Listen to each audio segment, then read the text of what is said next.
Big breaking చూస్తున్న drugs test లో ఓ MLA కుమారుడికి పాజిటివ్ వచ్చింది. హైదరాబాద్ లోని నానక్రమగూడలో ఈగల్ టీం మెరుపు దాడులు చేసింది. గంజాయి తీసుకుంటూ సుధీర్ రెడ్డి దొరికిపోయాడు. జమ్మలమడుగు ఎమ్మెల్యే ఆదినారాయణ రెడ్డి కుమారుడే సుధీర్ రెడ్డి. అతన్ని పోలీసులు అరెస్టు చేశారు. సుధీర్ రెడ్డితో పాటు మరొకరిని పోలీసులు లోపలేశారు.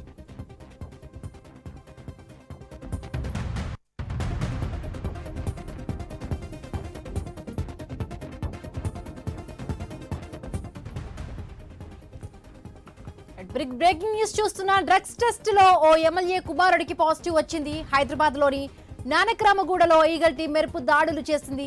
గంజాయి తీసుకుంటూ సుధీర్ రెడ్డి దొరికిపోయాడు. జమ్మలమడుగు ఎమ్మెల్యే ఆదినారాయణ రెడ్డి కుమారుడే సుధీర్ రెడ్డి. అతన్ని పోలీసులు అరెస్టు చేశారు. సుధీర్ రెడ్డితో పాటు మరొకరిని పోలీసులు లోపలేశారు.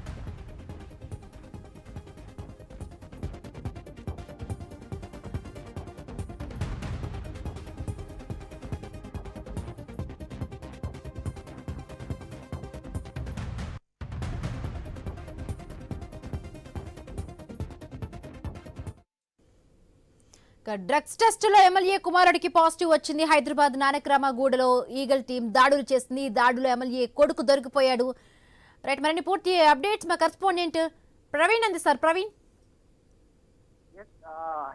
అయితే మనం చూసుకునే కనుక నానక్రామగూడలో ఈగల్ టీం తనిఖీలు నిర్వహించింది. ఈ తనిఖీలో భాగంగా గంజాయి తీసుకుంటూ జమ్మలమడుగు ఎమ్మెల్యే కుమారుడు అయితే మొత్తం టోటల్గా కూడా డ్రగ్స్ దొరకడం జరిగింది. డ్రగ్స్ టెస్ట్ లో సుధీర్ రెడ్డి పాజిటివ్ కూడా అయితే రావడం జరిగింది. ఎమ్మెల్యే ఆదినారాయణ రెడ్డి కుమారుడు సుధీర్ రెడ్డి అని కూడా తెలుస్తుంది. అయితే గతంలో 2 సార్లు డ్రగ్స్ కేసులో దొరికినటువంటి సుధీర్ అదే డిఎన్షన్ సెంటర్ కు సుధీర్ రెడ్డిని తరలించారు. అయితే ఎక్కడి నుంచి వచ్చింది ఈ డ్రగ్స్, ఎక్కడి నుంచి కొనుగోలు చేశారు, అయితే ప్లెడ్లర్లు ఎవరు అనే కోణం లోపల కూడా దర్యాప్తు చేస్తున్నారు. దానికి అనుగుణంగానే ఎక్కడి నుండి ఈ యొక్క డ్రగ్స్ వచ్చింది, ఇంకా ఎంతమంది ఉన్నారు అనే కోణం లోపల దర్యాప్తు చేస్తున్నారు. ఈయన కాల్ డేటా ఆధారంగా, సెల్ ఫోన్ కాల్ డేటా ఆధారంగా, వాట్సాప్ చాట్ ఆధారంగా ఎన్ని రోజుల నుండి ఇది తీసుకుంటున్నాడు అని కూడా మొత్తం విచారణ అయితే చేస్తున్నారు. ఇంకెంతమంది ఉన్నారు అనే కోణం లోపల కూడా దర్యాప్తు చేస్తున్నారు.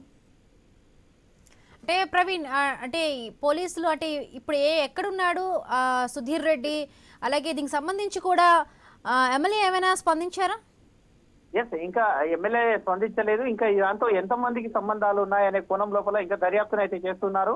దీనికి సంబంధించి మొత్తం తొలగా కూడా అయితే గతంలో కూడా దొరికిన ఇది ఉంది కాబట్టి, గతంలో 2 సార్లు కూడా దొరికింది ఉంది కాబట్టి, అయితే దీనికి సంబంధించి ఎమ్మెల్యే జమ్మలమడుగు ఎమ్మెల్యేకు సంబంధించినటువంటి ఈయన అనుచరులు ఇంకెంతమంది ఉన్నారు, ఎక్కడెక్కడ చేశారు, ఏ విధంగా పార్టీలు నిర్వహించారు, ఎంతమందికి దానికి సంబంధం ఉంది అనే కోణం లోపల దర్యాప్తు చేస్తున్నారు. ఇక్కడ నుండి ఈ యొక్క డ్రగ్స్ కొనుగోలు ఎక్కడి నుండి చేశారు, అయితే మెయిన్ గా కారణం ఎక్కడి నుంచి వచ్చింది, ఎవరు ఏ విధంగా ఇక్కడికి చేరింది అనే కోణం లోపల, ఇదే కాకుండా ఇతర రాష్ట్రాలకి తనకి ఏమైనా లింకులు ఉన్నాయనే కోణం లోపల చేస్తున్నారు. విదేశాలకు సంబంధించి డ్రగ్స్ పెడ్లర్లకు కూడా ఈయనకి ఎలాంటి సంబంధాలు ఉన్నాయనే కోణం లోపల కూడా ఇంకా విచారణ చేస్తున్నారు. ఎస్, అంటే ప్రవీణ్ ఎట్లా చూడొచ్చు అంటే ఇప్పటికే రాష్ట్ర ప్రభుత్వం చెబుతోంది గట్టిగా కూడా డ్రగ్స్ ని తీసుకోవద్దా అంటూ కూడా పెద్ద ఎత్తున కూడా ప్రచారం చేస్తుంది. తీసుకుంటే కూడా కఠిన చర్యలు ఉంటాయంటూ కూడా మొన్న చెప్పిన పరిస్థితి. బట్ ఈ నేపథ్యంలో ఇప్పుడు ఎమ్మెల్యే కొడుకే దొరికిపోవడాన్ని ఎట్లా అర్థం చేసుకోవాలి, ఏం మెసేజ్ ఇచ్చినట్టు? ఎస్, అయితే గతంలో 2 సార్లు కూడా ఇతను డ్రగ్స్ లో దొరకడం జరిగింది. మొత్తం తోలుగా చూసుకుంటే కనుక డిఅడిక్షన్ సెంటర్ కు తరలించి కౌన్సిలింగ్ ఇచ్చి పంపించారు. అయితే మొత్తం తోలుగా కూడా చూసుకుంటే కనుక న్యూ ఇయర్ సెలబ్రేషన్ సందర్భంగానే ఈ యొక్క డ్రగ్స్ ని కొనుగోలు చేసినట్టుగా తెలుస్తుంది. అయితే ఆ సమయం లోపల డ్రగ్స్ టెస్ట్ లో మొత్తం తోలుగా కూడా సుధీర్ రెడ్డికి పాజిటివ్ మళ్ళీ ఒకసారి పాజిటివ్ రావడం చేత అక్కడ ఉన్నటువంటి తనకున్నటువంటి స్నేహితులను కూడా ఇంకా ఆరోపిస్తున్నారు. కాల్ డేటా ఆధారంగా కూడా ఇంకా అదుపులోకి తీసుకునే అవకాశాలు, ఇంకా కొంతమందిని కూడా అదుపులోకి తీసుకునే అవకాశాలు ఉన్నాయి. కాబట్టి ఇంకా కొంతమంది రాజకీయ ప్రముఖుల అయితే కుమారులు ఉన్నట్టుగా కూడా అయితే సమాచారం వస్తున్నట్టుగా తెలుస్తుంది. Right, thank you Praveen, thanks for the updates.